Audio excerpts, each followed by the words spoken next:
Hello students, welcome to my channel easy learning accounts. आज की इस वीडियो में हम इंसॉल्वेंसी एक्ट को ही आगे बढ़ाएंगे और आज हम देखेंगे बहुत इम्पोर्टेंट टॉपिक और वो है हमारा वो रूल्स जो हमें अप्लाई करने होते हैं लिस्ट डी के अंदर, जिसका नाम होता है, जिसमें शो करते हैं हम प्रेफरेंस कैरेक्टर्स। मेरी लास्ट वीडियो जो कि हमारी इंसॉल्वेंसी की पार्ट 1 थी, उसमें मैंने इंसॉल्वेंसी एक्ट क्या होता है और पूरा एक स्टेटमेंट ऑफ अफेयर्स बनाया था, जो एक इंसॉल्वेंट पर्सन गवर्नमेंट को जब एज एन इंसॉल्वेंट प्रूव हो जाता है तो पूरा अपना स्टेटमेंट ऑफ अफेयर्स पे प्रूव करता है, अपनी कंसर्न देता है कि हाँ ये उसकी एसेट्स हैं और this one are in his liabilities, जिसको पूरे स्टेटमेंट में हमने अपनी वीडियो में list A B C D, जिसमें मैंने लायबिलिटीज बताई थी, एंड ई एफ जी जहाँ पर एसेट्स थी, और बच्चों लास्ट में उसको हमने डेफिशिएंसी अकाउंट मतलब लिस्ट एच पे जाकर बैलेंस किया था। अगर आपने मेरी पिछली वीडियो नहीं देखी है जो कि पार्ट 1 है, पहले उसको देखिए, तभी आपको आज का वीडियो समझ में आएगा। तो सिंस हमने पूरे स्टेटमेंट ऑफ अफेयर्स को list A B C D E F G H इन पे डिवाइड कर दिया था, तो लिस्ट ए में था बच्चों हमारे वो अनसिक्योर्ड क्रेडिटर्स, जो हमने लायबिलिटीज तो ली, क्रेडिटर्स तो लिए, बट हमने उस पर कोई भी सिक्योरिटी नहीं रखवाई थी।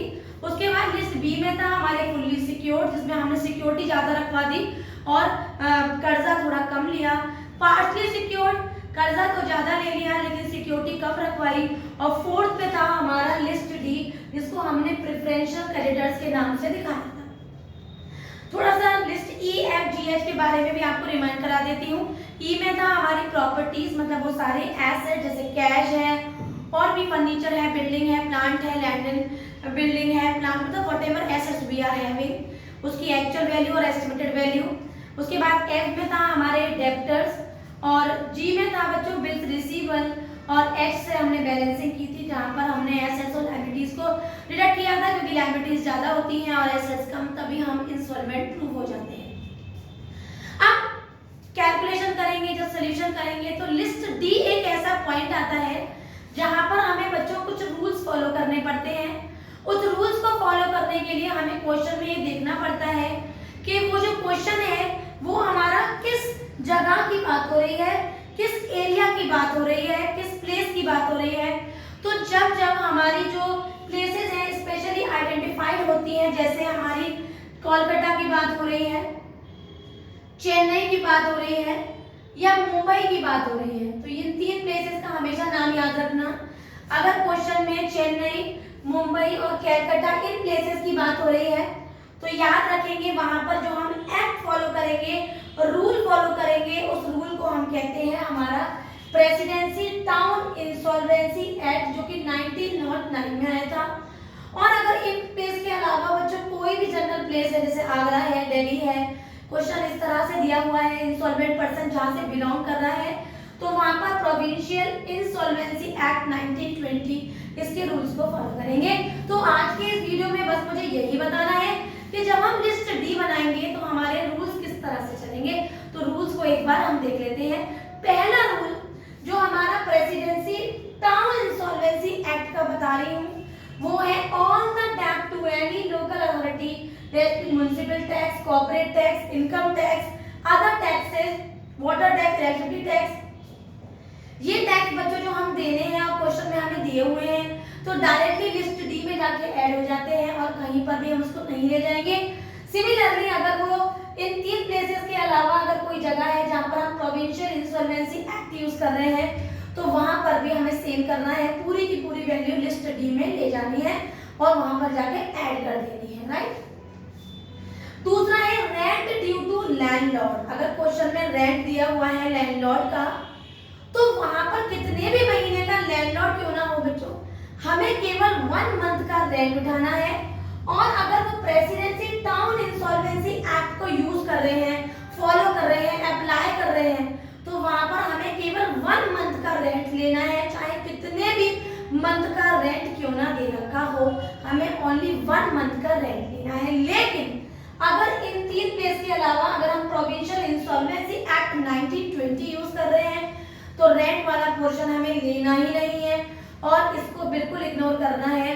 क्वेश्चन में है भी तो हमें वो लिस्ट डी में ऐड करना ही नहीं है, याद रखिए।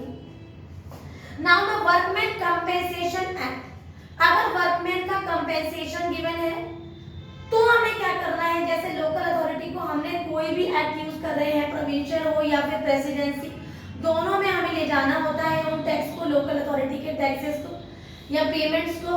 इसी तरह से वर्कमैन कंपेंसेशन भी दोनों में पूरा का पूरा ले जाएंगे लिस्ट डी में, कहीं पर भी उसका कोई भी डिवीजन नहीं होगा। और जो फोर्थ रूल है वो बहुत ध्यान से देखिएगा, हमारे पास दे रखा है ऑन द सैलरीज और wages of any clerk labour in reference to the services rendered during the 4 previous year before filing the petition।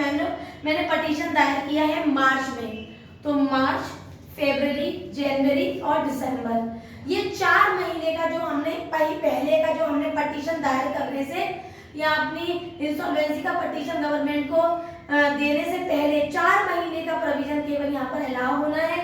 और वो भी कितना बच्चों, केवल क्लर्क में तो हमें 300 रुपए लेने हैं पर क्लर्क। ऐसे 3 क्लर्क हैं, 300 रुपए पर क्लर्क, तो 900 रुपए लिस्ट डी में जाके ऐड हो जाएंगे। 4 क्लर्क हैं, 5 क्लर्क हैं और 300 रुपए पर क्लर्क, तो 1500 रुपए जाके लिस्ट डी में चले जाएंगे। और बच्चों अगर लेबर की बात हो रही हो या फिर लेबर के अलावा कोई भी सैलरी अपना अदर पर्सन है एक्सेप्ट क्लर्क, तो वहां पर हमें ₹100 देने हैं सर्वेंट और लेबर को। तो एक बार रिपीट करती हूँ, सैलरी अगर क्लर्क को देनी है तो ₹300 पर क्लर्क, और अगर लेबर या फिर सर्वेंट को देना है तो ₹100 पर सर्वेंट। क्लियर? और प्रोविंशियल में बहुत ही सिंपल रूल है, वो कह रहे हैं क्लर्क हो, सर्वेंट हो चाहे लेबर हो, वहां पर हमें ₹20 देने हैं पर मेंबर। अगर 4 क्लर्क है तो 20 रुपीज से मल्टीप्लाई करेंगे तो 80 रुपीज हम सीधे लिस्ट डी में ले जाएंगे। अब बच्चा कहता है मैम और एक्स्ट्रा पैसा आ रहा है वो कहाँ ले जाना है, उसको हमें लिस्ट ए में रिमेनिंग ले जाएंगे जो कि हमारा अनसिक्योर्ड क्रेडिटर्स का पोर्शन है। एक बार पूरा रूल रिवाइज करते हैं। पहला है हमारा जितने भी लोकल टैक्सेस हैं दोनों ही हमें जगह लेने हैं, चाहे वो प्रेसिडेंसी टाउन हो चाहे प्रोविंशियल। वर्कमैन कंपेंसेशन भी दोनों जगह लेने हैं बच्चों, चाहे वो प्रेसिडेंसी हो चाहे प्रोविंशियल। एक चीज याद रखना, रेंट केवल 1 महीने का जाएगा, लेकिन प्रोविंशियल में तो बिल्कुल भी रेंट नहीं जाएगा। और जो इंपॉर्टेंट पोर्शन हमें याद रखना होता है, जो पोर्शन में बहुत दिखता है, वो है salary to the clerk. Presidency में जाता है ₹300 पर क्लर्क, और लेबर या सर्वेंट को जो पेमेंट जाना होता है वो ₹100 पर सर्वेंट या पर लेबर। और सिमिलरली यहाँ पर चाहे क्लर्क हो, सर्वेंट हो चाहे लेबर, ₹20 का ही रूल चलता है। इनको अच्छी तरह से तैयार करिए, क्योंकि मैं अपनी नेक्स्ट वीडियो में इससे बेस्ड क्वेश्चन एक लॉन्ग पूरा उठाऊंगी, जहां पर हम पूरा स्टेटमेंट ऑफ अफेयर्स बनाएंगे और उसमें list A, B, C, D जो हमारी लायबिलिटीज है, ई, एफ, जी, एच जो कि हमारे एसेट्स हैं जिनको मैंने पार्ट 1 में बताया था, पार्ट 1 और पार्ट 2 इसको मिलाकर हम एक लॉन्ग क्वेश्चन करेंगे, प्लस डेफिशिएंसी अकाउंट भी देखेंगे जो कि हमें इसके बाद बनाना होता है, और फिर हमारा एक कंप्लीट इंसॉल्वेंसी का एक क्वेश्चन तैयार होता है। तो आज की इस वीडियो में हमने केवल ये पढ़ा कि जो हमारे नंबर ऑफ लिस्ट जो हम स्टेटमेंट ऑफ अफेयर्स में दिखाते हैं, उसमें जो लिस्ट डी होती है जिसमें प्रेफरेंशियल क्रेडिटर्स आता है, मैं रिपीट कर देती हूँ बच्चों, अगर आपने मेरा पार्ट 1 इंसॉल्वेंसी का नहीं देखा है तो पहले उसे देखिए, तभी आपको समझ में आएगा कि यहाँ पर मैं कौन से लिस्ट डी की बात कर रही हूँ और उसे स्टेटमेंट में हमें कहाँ दिखाना है।